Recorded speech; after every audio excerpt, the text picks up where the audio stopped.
Respected brothers and sisters in Islam and my beloved sons and daughters, Assalamu alaikum wa rahmatullahi wa barakatuh.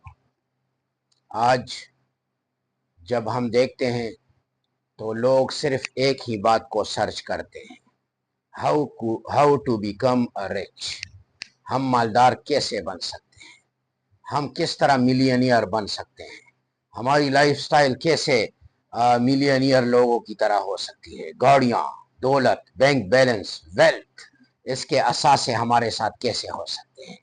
مالداری کے لیے یہ تو الگ بات ہے، مالداری کے لیے، مالدار بننے کے لیے آپ کو تعلیم اور ہنر کی ضرورت ہے، لیکن آج میں آپ کو ایک ایسے کی کمپوننٹ کی طرف لے جانے جا رہا ہوں جو میرے خیال میں آپ سے نہیں بڑے لوگوں سے وہ اوجھل ہے۔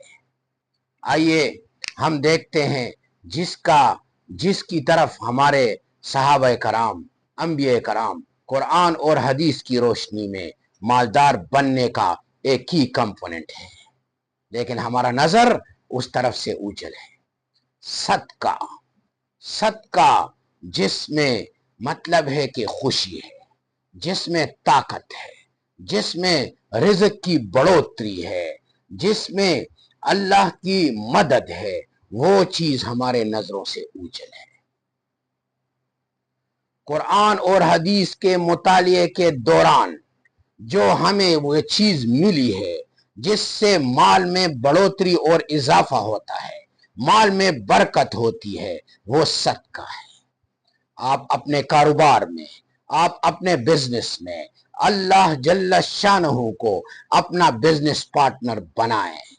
جنید جمشید کی ایک سپیچ میں نے سنی تھی جس نے کہا کہ ہمارے بزنس کی ترقی کا راز یہ ہے کہ ہم نے اللہ کو اپنے ساتھ بزنس پارٹنر بنایا ہوا ہے، چاہے وہ 1% ہو، چاہے 2% ہو، چاہے زیادہ ہو یا کم ہو، رب تعالیٰ کو اپنے ساتھ بزنس پارٹنر بنائیں، انشاءاللہ وہ کریم ذات آپ کے بزنس کو اور آپ کو ضائع نہیں ہونے دے گا۔ لہذا حدیث کو جب ہم دیکھتے ہیں، میرے نبی سرکار مدینہ صلی اللہ علیہ وآلہ وسلم کا ارشاد ہے کہ صدقہ کرنے سے میں قسم کھاتا ہوں کہ مال کم نہیں ہوتا۔ حضور صلی اللہ علیہ وآلہ وسلم کو قسم کھانے کی کوئی ضرورت نہیں ہے، وہ پتھر پر لکیر ہے میرے نبی کا فرمان، لیکن بات میں پختگی اور طاقت لانے کے لیے میرے نبی نے قسم کھائی ہے کہ صدقہ کرنے سے آپ کا مال کم نہیں ہوگا۔ دوسری چیز، جب آپ صدقہ کریں گے تو آپ کی اور آپ کے مال کی اور آپ کو رب تعالی مصائب سے بچائیں گے۔ جس طرح حدیث کا مفہوم ہے الصدقۃ رد البلا، صدقہ بلاؤں کو ٹالتا ہے۔ آپ کی طرف اگر کوئی مصیبت آ رہی ہو تو جو آپ نے صدقہ کیا ہے اسی صدقے کی برکت سے وہ مصیبت آپ سے ٹال دی جاتی۔ صحابہ کرام کی زندگی ہم دیکھیں، صحابہ کرام نے مالدار ترین صحابی ملینئر ہے جس کا نام عثمان بن عفان ہے، جس نے غزوہ تبوک میں 1000 میرے خیال میں گھوڑے اور اونٹ دیے تھے۔ پھر نبی علیہ السلام نے فرمایا میرے لشکر کو کچھ مال و متاع کی ضرورت ہے، تو وہ گھر پہنچا اور حضور صلی اللہ علیہ وآلہ وسلم کے سامنے ایک تیلی رکھ لی جس میں زیورات تھے، جس میں پیسے تھے۔ میرے نبی نے اس تھیلی کو اپنے ہاتھ میں پلٹاتے ہوئے آسمان کی طرف دیکھا تھا اور یہ فرما گئے تھے یا اللہ میں عثمان سے زمین پر راضی ہوں، تو آسمان پر اس سے راضی ہو جا۔ عثمان کا مال صدقے سے بڑھ رہا تھا۔ ایک دفعہ حضور صلی اللہ علیہ وآلہ وسلم نے فرمایا جو وہ کنواں خریدے گا میں اسے جنت کی بشارت دیتا ہوں۔ عثمان یہودی کے پاس گیا، اس سے وہ کنواں خریدنے کو کہا، اس نے بیچنے سے انکار کر دیا۔ عثمان نے کہا آپ آدھا کنواں مجھ پر بیچ دیں تو آدھا کنواں ایک دن آپ کا ایک دن میرا ہوگا۔ وہ راضی ہو گیا، منہ مانگی قیمت لے کر وہ صرف کنویں کو خرید نہیں رہا تھا، کنویں کے ساتھ وہ جنت کو خرید رہا تھا، وہ منہ مانگی قیمت دینے کے لیے تیار تھا۔ ایک دن عثمان کا ایک دن یہودی کا، عثمان نے اپنے حصے میں مدینے کے لوگوں میں مفت تقسیم کر رہے تھے پانی، یہودی پیسے لے رہا تھا۔ پھر لوگ جو ہے یہودی کے دن میں پانی لینے کے لیے نہیں آتے تھے۔ عثمان سے اس یہودی نے کہا کہ عثمان یہ اب باقی کنواں بھی آپ لے جائیں، لہٰذا عثمان پر باقی کنواں بھی بیچ دیا گیا۔ عثمان ہر میدان میں وہ صدقہ کرتا تھا۔ عمر فاروق اور ابو بکر کا واقعہ تو آپ کو یاد ہوگا بیٹا، جس دن غزوہ تبوک میں حضور صلی اللہ علیہ وآلہ وسلم نے صدقہ کرنے کے لیے اعلان کر دیا تو ابو بکر رضی اللہ تعالیٰ عنہ گھر کا سارا مال لے آئے، عمر فاروق گھر کا آدھا مال لے آئے، اسی طرح عثمان رضی اللہ تعالیٰ عنہ جب عمر فاروق کا دور تھا مدینے میں قحط تھا بیٹا تو وہاں عثمان کا قافلہ آیا، لوگ بےتاب تھے غلے کو خریدنے کے لیے، منہ مانگی قیمت مل رہی تھی۔ یہودی تاجر آئے، عثمان ہم 1 کے 2 دینے کے لیے تیار ہیں، 2 کے 3 دینے کے لیے تیار ہیں، 10 گنا ہم آپ کو پروفٹ دے رہے ہیں، یہ مال ہمیں بیچ دے۔ لیکن عثمان نے کہا میں اس سے زیادہ منافع پر بیچنا چاہتا ہوں۔ یہودیوں نے کہا کہ ہم سے زیادہ منافع آپ کو کوئی نہیں دے سکتا۔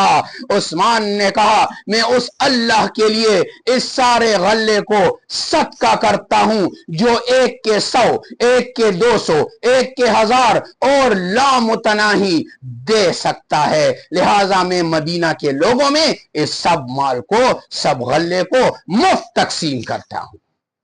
صحابہ کرام کی زندگی، عبد الرحمن بن عوف جس کے پاس کچھ نہیں تھا، صدقے کا مادہ تھا، جب وہ وفات ہو رہا تھا 1 ارب 10 کروڑ 40 لاکھ دینار اس نے ترکہ توڑا تھا۔ میرے نبی کا فرمان ہے قیامت کے دن لوگ عرش کے نیچے سائے میں چند لوگ ہوں گے، ایک وہ آدمی ہوگا جو 1 ہاتھ سے صدقہ کرے دوسرے ہاتھ کو پتہ نہ لگ جائے۔ لہذا بیٹا ہم کامیابی کے ٹپس اور گر کو اس کے ضابطوں تک پہنچنا چاہتے ہیں اور آپ کو بھی پہنچانا چاہتے ہیں بیٹا۔ لہذا آج جو ٹپ اور ٹریک جس سے آپ کامیاب بن سکتے ہیں، جس سے آپ دنیا اور آخرت میں کامیابی اور سکون سمیٹ سکتے ہیں، وہ دینے کا جذبہ ہے۔ جب آپ دیں گے صبح کے وقت 1 فرشتہ 2 فرشتے اعلان کرتے ہیں اے اللہ جو صدقہ دے اس کو زیادہ دے، جو صدقہ کرے، جو آپ کے راستے میں کی کمپوننٹ بتانے جا رہا ہوں بیٹا، ایسی کمپوننٹ جس سے آپ کو سکون ملے، یہ تجارت، یہ کاروبار، یہ بینک بیلنس، یہ اس سے الگ چیز ہے جس کی طرف صرف مسلمان کی توجہ اور سوچ ہی جا سکتی ہے۔ لہذا آپ نے آج سے بیٹا صدقے کی مادے کو، صدقے کی وہ طاقت کو پہچاننا ہے اور آپ نے ہر وقت صدقے والے مطلب ایک ڈونر بننا ہے۔ آج کو آپ کو پتا ہے یہودیوں کا سب سے بڑا ڈونر بل گیٹس، وہ ڈونر ہے، ڈونر، دنیا کا مالدار ترین انسان، اگر غیر مسلم بھی ہے تو وہ بھی رینک کر رہا ہے ویلتھ کے اعتبار سے، کیونکہ وہ دنیا کا سب سے بڑا ڈونر ہے۔ اگر آپ مسلمان بن کر ڈونر بنیں گے تو میرا رب آپ کو ضائع نہیں کرے گا۔ آپ بھی ملینئر بن سکتے ہیں، آپ بھی بلینئر بن سکتے ہیں، آپ بھی دنیا کے مالدار ترین انسان بن سکتے ہیں، لیکن میرے رب کی رضا، صدقے کی طاقت کو اپنے ساتھ لینا ہوگا۔ صدقے سے آپ کو خوشی ملے گی۔ بیٹا ایک مالدار، ایک ڈونر کا کول ہے کیا؟ It is the aim of my life that to help others, and when I help others I feel very happy. تو میں بہت خوشی محسوس کرتا ہوں۔ یہ انٹرنل خوشی، یہ کسی کو خوش کرنے سے ہی ہمیں مل سکتی ہے۔ خوش کریں، خوش رہیں اور کامیاب بنیں۔ میری زندگی کا مقصد آپ کو گرو کرنا ہے، آپ کو کامیاب بنانا ہے۔ It is the aim of my life that you become a success. You become a great personalities and the game will not over until you win. Assalamu alaikum wa rahmatullahi wa barakatuh.